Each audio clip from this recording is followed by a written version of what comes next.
కూటమి అధికారంలోకి వచ్చిన తర్వాత టీటీడీ ప్రతిష్టను రోజురోజుకు దిగజారుస్తూ భక్తుల మనోభావాలను దెబ్బతీస్తూనే ఉంది. తిరుమల శ్రీవారి హుండీలో కానుకల్ని దొంగతనం చేసిన కేసులో సుమారు ₹1 కోటి పైగా దోచుకున్న సంగతి మరిచిపోకముందే చెన్నై వెంకటేశ్వర స్వామి ఆలయంలో దాదాపు 87 విలువైన స్వామివారి కానుకల్ని కాజేసిన ఘటన వెలుగులోకి వచ్చింది.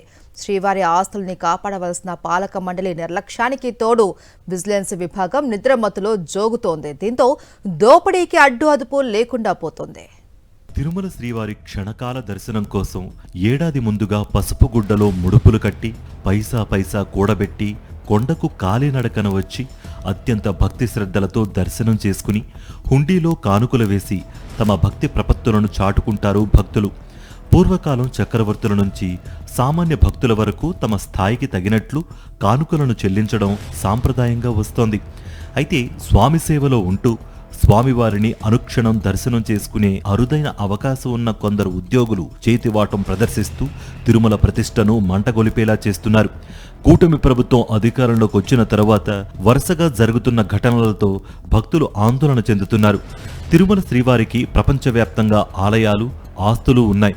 చెన్నైలో ఉన్న వెంకటేశ్వర స్వామి ఆలయంలో సుమారు 87 లక్షలు విలువ చేసే విదేశీ కరెన్సీని స్వామివారి ఖాతాలో జమ చేయకుండా అక్కడ పనిచేస్తున్న సీనియర్ అసిస్టెంట్ కృష్ణకుమార్ చోరీ చేశారు.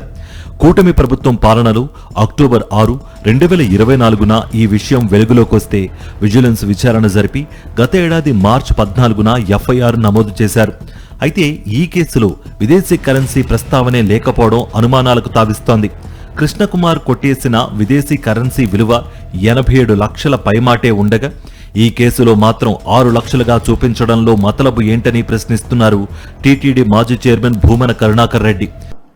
ఈ నిందితుడైనటువంటి కృష్ణకుమార్ అసలు అరెస్టే కాల. 87,21,000 రూపాయల దొంగతనాన్ని, విదేశీ కరెన్సీని దొంగతనం చేసిన కృష్ణకుమార్ ను పోలీసులు అరెస్టే చేయలేదు. అతన్ని ఉద్యోగంలో కొనసాగిస్తున్నారు. ఆశ్చర్యకరంగా అతను సుప్రీంకోర్టుకు వెళ్లి యాంటిసిపేటరీ బెయిల్ తెచ్చుకోగలిగినాడు. ఒక సీనియర్ అసిస్టెంట్. మరోవైపు తిరుమల శ్రీవారి హుండీలో చోరీకి పాల్పడిన పెంచలయ్య కేసులో ఏం జరగలేదంటూ టీటీడీ అధికారులు చెప్పడంపై ఆగ్రహం వ్యక్తం చేశారాయన. పెంచలయ్య అనే పరకామణి ఉద్యోగి 24 సార్లు దొంగతనం చేస్తే అతనిపై కేవలం ఒక్క కేసు మాత్రమే ఎందుకు నమోదు చేశారని ప్రశ్నించారు. కోట్ల రూపాయల విలువైన బంగారు ఆభరణాలు చోరీ చేసినట్లు నిర్ధారణ అయితే ఎవరిని కాపాడేందుకు అధికారులు నిర్లక్ష్యంగా వ్యవహరిస్తున్నారో చెప్పాలని డిమాండ్ చేశారు. ఇన్నిసార్లు దొంగతనం చేసినటువంటి పెంచలయ్య మీద 24 కేసులు టీటీడీ వారు మీరెందుకు కేసులు పెట్టలేదు? 24 కేసులు. టీటీడీ చైర్మన్ గా బిఆర్ నాయుడు పగ్గాలు చేపట్టిన తర్వాత దళారులు కొండపై తిష్టవేశారని మండిపడ్డారు భూమన.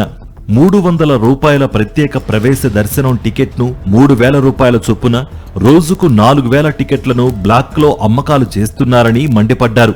పెంచలయ్య ఆస్తుల్ని టీటీడీకి రాసివ్వాలని, వరుస చోరీలపై సిబిఐతో గాని సిఐడితో గాని విచారణ జరిపించాలని డిమాండ్ చేశారు.